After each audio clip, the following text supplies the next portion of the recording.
தமிழர்கள் எல்லாருக்குமே கவனத்தில் வரக்கூடிய நாள் தான் அந்த மே 18. தமிழ் உணர்வு யாருக்கெல்லாம் இருக்குதோ அந்த மே 18 போது பார்த்தீங்கன்னா நமக்கு உள்ளுக்குள்ளே ஒரு முள்ளு மாதிரி குத்தம். அது உணர்வு உள்ளவங்களுக்கு அது நடக்கும், உணர்வு இல்லாதவங்களுக்கு அது நடக்காது.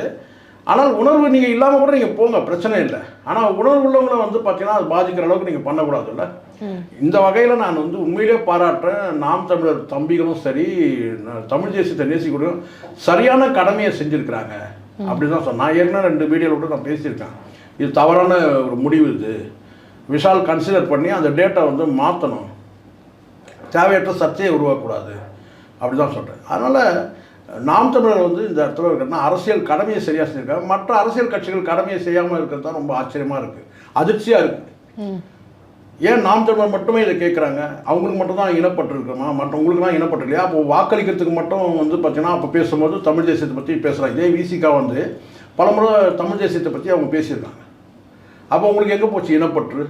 மற்ற விசிகா மட்டுமே இல்லை, தமிழக வெற்றி கழகத்துக்கே அந்த இனப்பற்று இல்லை. விஜய் எங்கே போனார்?